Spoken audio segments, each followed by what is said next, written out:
Good morning friends. तो अपने आज देखो गोहिल वंश को शुरू करते हैं, यानी मेवाड़ रियासत में जो गोहिल वंश था उसको शुरू करते हैं। तो देखो मेवाड़ रियासत यानी गोहिल वंश। देखो गोहिल वंश की उत्पत्ति के 1000 साल बाद इतिहास लिखा गया, यानी जिन इतिहासकारों ने गोहिल वंश के बारे में इतिहास लिखा है, जैसे कि मुनोद नैणसी, गौरीशंकर हीराचंद ओझा, अबुल फजल, इन्होंने इतिहास जो लिखा है वो 1000 साल बाद लिखा है। इसके बाद में आके देखो गोहिल वंश का संस्थापक, जो गोहिल वंश का संस्थापक है वो गोहिल गोहिलोत या गोहिलादित्य है। इसने 566 ईस्वी में गोहिल वंश की स्थापना की थी। देखो इसने केवल गोहिल वंश की स्थापना की थी। देखो जो गोहिल साम्राज्य की जो स्थापना की थी वो 734 ईस्वी में काल भोज या माल भोज या बप्पा रावल ने की थी।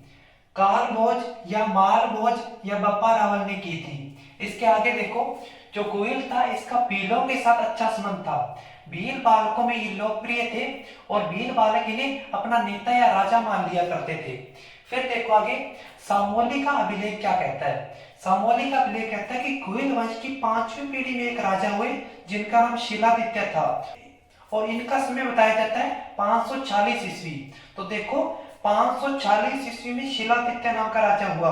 अगर हम एक राजा का 20 साल का शासनकाल देखें तो देखो 640 के बाद में 20 साल कम करेंगे तो 626, फिर 20 साल कम करेंगे 606, फिर 20 साल कम करेंगे 586, फिर 20 साल कम करेंगे 586 और फिर 20 साल कम करेंगे तो 566। तो देखो 5वीं पीढ़ी में जो राजा हुआ वो था शिलादित्य, फिर चौथी पीढ़ी में जो राजा हुआ वो था नाग, फिर तीसरा महेंद्र, दूसरा भोज और पहला गोहिल था।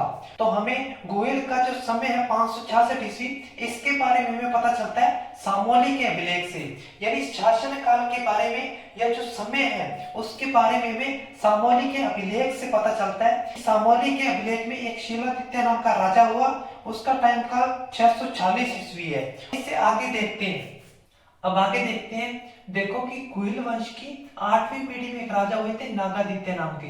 तो नागादित्य का भीलों के साथ अच्छा संबंध नहीं था, यानी भीलों के साथ अच्छा व्यवहार नहीं था और नागादित्य शिकार करते हुए भीलों ने जब नागादित्य शिकार कर रहे थे तब भीलों ने हत्या कर दी। अब देखो नागादित्य का एक 3 वर्ष का बेटा था।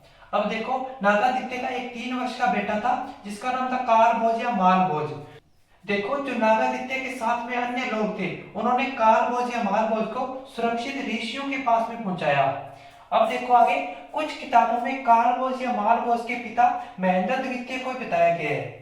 अब देखो काल भोज या माल भोज ऋषियों की गायें चराया करते थे और इन्हीं ऋषियों में एक सिद्धि प्राप्त ऋषि थे हरित ऋषि, और हरित ऋषि से काल भोज का विशेष स्नेह था और हरित ऋषि के आशीर्वाद से 1734 ईस्वी में मौर्य राजा मानमौरी को पराजित करते हैं कालभोज, और मानमौरी राजा को पराजित करके मेवाड़ में गोहिल साम्राज्य की स्थापना करते हैं। इसलिए कालभोज को गोहिल वंश का वास्तविक संस्थापक माना जाता है। तो देखो जो गोहिल वंश का संस्थापक है वो तो है गोहिल, लेकिन गोहिल वंश का जो वास्तविक संस्थापक है वो कालभोज या मालभोज को माना जाता है।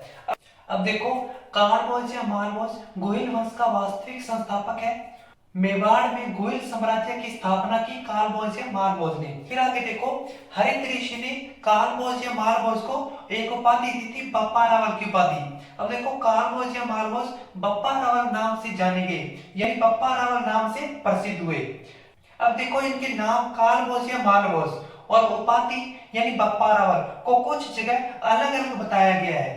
फॉर एग्जाम्पल देखो मुनोद नैणसी और कर्नल जेम्स टोड ने क्या बताया है। तो मुनोद नैणसी और कर्नल जेम्स टोड ने बताया कि इनका मूल नाम तो कालभोज या मालभोज था और इनको जो उपाधि दी गई थी वो बप्पा रावल की दी गई थी। फिर देखो कुंभलगढ़ प्रशस्ति, रणकपुर प्रशस्ति और आबू शिलालेख, ये जो 3 बताते हैं तो ये क्या बताते हैं कि कालभोज या मालभोज अलग था और बप्पा रावल जो व्यक्ति था वो अलग था। अब देखो कवि राजा श्यामल दास, इनका जो ग्रंथ है वो है वीर विनोद। इन्होंने बताया कि इनका मूल नाम बप्पा रावल था और इनको जो उपाधि दी गई थी वो कालभोज या मालभोज की उपाधि दी गई थी। तो देखो इनके नाम और उपाधि को कुछ जगह अलग अलग बताया गया है। अब देखो कालभोज या मालभोज जब मेवाड़ के राजा बने तो राजधानी नागदा उदयपुर थी। अब देखो कहते हैं कि कालभोज एक विशालकाय व्यक्ति थे, यानी बहुत ही लंबे चौड़े शरीर के व्यक्ति थे। 16 हाथ का दुपट्टा था, 35 हाथ की धोती थी और 32 मण का खड़ल यानी तलवार थी।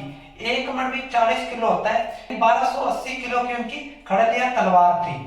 अब आगे देखो, मेवाड़ में सबसे पहले सोने के सिक्के जो चलाए थे वो बप्पा रावल ने चलाए थे और इनके चलाए हुए सिक्के अजमेर से भी मिले हैं।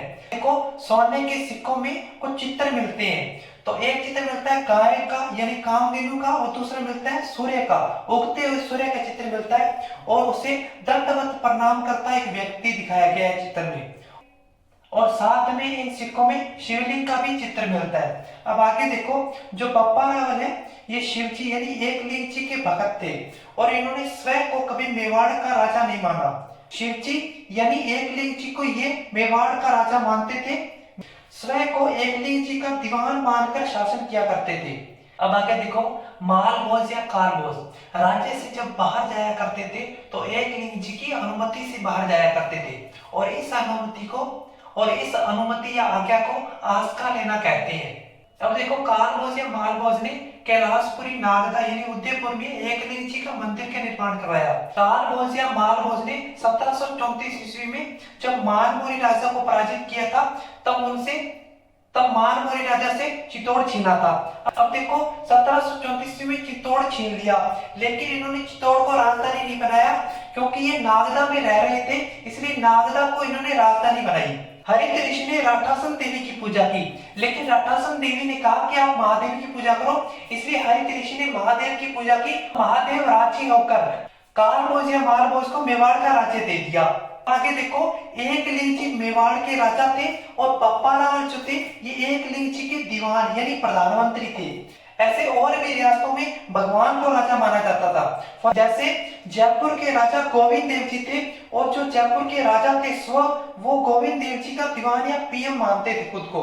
अब देखो, बीकानेर के राजा भगवान लक्ष्मीदास को मानते थे और जो राजा थे वो स्वयं को भगवान का दीवान या प्रधानमंत्री मानते थे और इसे राजतव का देवी सिद्धांत कहते हैं, यानी जो राजा है वो खुद को देवी स्वरूप मानता है। आगे देखो, एकलिंग जी का जो मंदिर है वो लकुलिश संप्रदाय का है। गोहिल ने चांदी के सिक्के चलाए थे, यानी गोहिल ने चांदी के सिक्के चलाए थे, सेनादित्य ने तांबे के सिक्के चलाए और बप्पा रावल ने सबसे पहले सोने के सिक्के चलाए थे और एक सोने का सिक्का 115 ग्राम का था, यानी उसका वजन 115 ग्राम का था, यानी 115 अनाज के दाने के जितना उसका वजन था। 1712 ईस्वी में भारत पर मुस्लिमों का सफल आक्रमण हुआ था और सिंध क्षेत्र पर कब्जा हो गया। मोहम्मद बिन कासिम नाम का अरब कमांडर था, इसने अटैक किया था। फिर देखो, 1712 से 1192 यानी 480 साल 1192 ईस्वी में मुस्लिमों का भारत पर पूर्ण रूप से कब्जा हो गया और ये पूर्ण रूप से कब्जा करता है मोहम्मद गौरी और पृथ्वीराज चौहान के बीच में युद्ध होता है, त्राइन का दूसरा युद्ध, और पृथ्वीराज चौहान हार जाते हैं और मोहम्मद गौरी भारत पर पूर्ण रूप से कब्जा कर लेता है। अब देखो, 1712 और 1192 के बीच में जो वर्षों का अंतराल है वो है 480 वर्षों का अंतराल। तो देखो, भारत पर पहला सफल आक्रमण तो 1712 ईस्वी में हो गया था और वो सिंध क्षेत्र पर कब्जा कर लेते हैं, लेकिन दिल्ली पर कब्जा करते करते 1192 आ गया। अब देखो, 1712 से 1192 के बीच में यानी 480 सालों के बीच में जो भी आक्रमण हुए उनको रोका किसने था? तो वो देखो, भारत का वह भूभाग जो अरबों के खिलाफ लड़ा वो राजपूताना था। इसमें हम कई राजाओं के नाम देखते हैं, महीर, भोज, प्रतिहार, पुलकेशिन, नागभट्ट, कुमार, बप्पा रावल और पृथ्वीराज चौहान तृतीय। यानी फाइनली 1192 ईस्वी में मुस्लिमों का भारत पर पूर्ण रूप से कब्जा हो गया। फिर देखो, 480 साल यानी जो 480 साल थे, भारत का वह भूभाग जो अरबों के खिलाफ लड़ा वो क्या था? राजपूताना था। उसमें हम राजा देखते हैं, महीर, प्रतिहार, भोज, पुलकेशिन, नागभट्ट, कुमार, बप्पा रावल, पृथ्वीराज चौहान तृतीय। अब देखो, बप्पा रावल के समय में गजनी यानी अफगानिस्तान का एक राजा था सलीम, और सलीम ने अपनी सेना को आदेश दिया कि भारत पर अटैक करो यानी भारत पर आक्रमण करो। तो सलीम की सेना को हराते हुए गजनी तक ले गए, यानी सलीम की सेना को हराते हुए गजनी तक अगर कोई व्यक्ति लेके गया था, अगर कोई राजा लेके गया था तो वो था बप्पा रावल। ठीक है, अब आगे देखो गजनी में क्या होता है कि सलीम को हटाता है। ठीक है, जो बप्पा रावल है वो गजनी में सलीम को हटाता है और बप्पा रावल ने खुद के भांजे को राजा बनाया, यानी बप्पा रावल अपने खुद के भांजे को वहां पर राजा बनाता है। अब देखो जनश्रुतियां बताती है कि बप्पा रावल ने ईरान, तुर्कमेनिस्तान, खुरासान के क्षेत्र भी जीत लिए थे। अब आगे देखो पाकिस्तान में एक शहर है रावलपिंडी जो कि बप्पा रावल के नाम से है। अब देखो मराठी इतिहासकार हुए चिंतामणि विनायक वैद्य, सीवी वैद्य। सीवी वैद्य ने कहा है कि फ्रांस में एक सेनापति हुए थे चार्ल्स मार्टेल, और चार्ल्स मार्टेल ने यूरोप में मुस्लिम सेना को जिस तरह से हराया था उसी तरह से भारत में किसी व्यक्ति ने या किसी राजा ने मुस्लिम सेना को हराया था, तो वो बप्पा रावल था। यानी बप्पा रावल की तुलना चार्ल्स मार्टेल से की जाती है। अब आगे देखो बप्पा रावल की उपाधियां। तो देखो बप्पा रावल की 3 उपाधियां थी, हिंदू सूर्य, राजगुरु, चकवे यानी चक्रवर्ती। अब देखो जेम्स टोड ने शिलादित्य की उपाधि बप्पा बताई है, यानी जो कर्नल जेम्स टोड है उन्होंने शिलादित्य की जो उपाधि वो बप्पा बताई है। और कविराज श्यामलदास ने जो उपाधि बताई है बप्पा, वो शिलादित्य के पौत्र महेंद्र की उपाधि बप्पा बताई है। अब देखो गौरी शंकर हीराचंद ओझा ये क्या कहते हैं कि मेवाड़ के भई बाटों के ख्यात ये सभी में बप्पा का जो बेटा है वो कुमार है। आगे गौरी शंकर हीराचंद ओझा कहते हैं कि आठपुर अभिलेख है जो उसमें काल ओझ के बेटे का नाम कुमार है, यानी मेवाड़ के भई बाटों की क्या राज प्रशस्ति या नैनसिरी ख्यात उसमें बप्पा के बेटे का नाम कुमार है और आठपुर अभिलेख में काल भोज के बेटे का नाम कुमार है। इसका मतलब ये हुआ कि काल भोज और बप्पा यानी एक ही व्यक्ति है और वो व्यक्ति है बप्पा रावल। ठीक है, इसके बाद में आगे देखो 1753 ईस्वी में बप्पा रावल का निधन हो जाता है और इनका जो स्मृति स्थल है वो नागदा उदयपुर में है और इस स्थान को बप्पा रावल के नाम से जाना जाता है। देखो गोयल वंश की 24 शाखाएं थी और उनमें से कुछ शाखाएं मैंने यहाँ पर लिखी हुई है।